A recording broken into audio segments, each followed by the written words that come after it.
Hello friends, welcome to A classes channel. आज हम सीखेंगे कैसे किसी नंबर का क्यूब रूट निकाला जाता है। दोस्तों, इसके लिए हमें सबसे पहले 1 से लेकर 10 तक के क्यूब पता होना चाहिए। बिकॉज अगर हमें ये 1 से लेकर 10 तक के क्यूब पता है तो हमारे लिए क्यूब रूट निकालना बिल्कुल आसान हो जाएगा। हमारे लिए इस टेबल में सबसे ज्यादा इंपॉर्टेंट है इनके लास्ट डिजिट। 2 का क्यूब 8, 3 का क्यूब 27, 4 का क्यूब 64। तो जो ये लास्ट डिजिट है वो हमारे लिए सबसे ज्यादा इंपॉर्टेंट है। चलो अब हम एक एग्जांपल लेते हैं। 5832। दोस्तों, क्यूब रूट का मतलब होता है 3। तो हम ये सबसे पहले लास्ट 3 डिजिट उठा लेंगे। हमारे लिए 3 और 8 किसी काम के लिए, तो हम इसे छोड़ देंगे। अब हमारे पास बचा ये 2। हम अपने टेबल में देखेंगे कि ऐसा कौन सा क्यूब है जिसका क्यूब के बाद लास्ट में 2 आता है। तो हमारे पास सिर्फ ऐसा हमारे टेबल में एक ही नंबर बचता है, वो है 8 का क्यूब 512। तो हम लास्ट में यहाँ पे क्या लिख देंगे 8। अब हमारे पास बचा ये 5। ये 5 नंबर हम अपने टेबल में देखेंगे दोबारा से कि ऐसा कौन सा नंबर है कि जो इसके या तो इक्वल टू हो या इसके क्लोज टू हो क्यूब करने के बाद।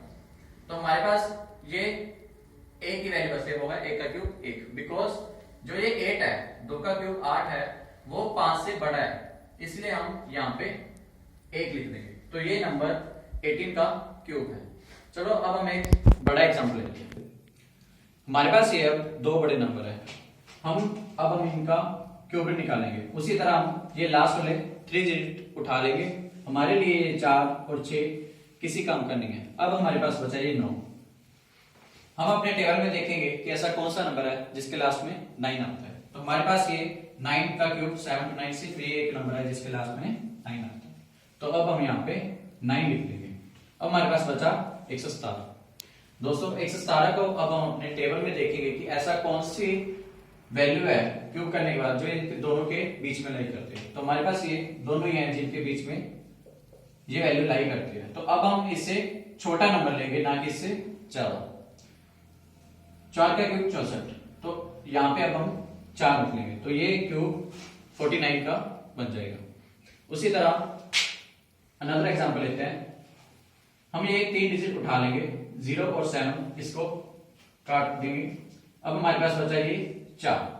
अब हम अपने टेबल में देखेंगे कि ये नंबर कौन से क्यूब करने के बाद लास्ट में 4 आता है। तो हमारे पास ये 4 का क्यूब 64, लास्ट में 4 सिर्फ 4 के क्यूब में आता है।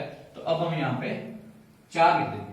अब हमारे पास बचा 592। दोस्तों, अब हम फिर से अपने टेबल में देखेंगे कि 592 कौन सी वैल्यू के लाई, कौन से क्यूब के बीच में लाई करता है। तो हमारे पास ये 2 वैल्यू बचती है, 512 एंड 729।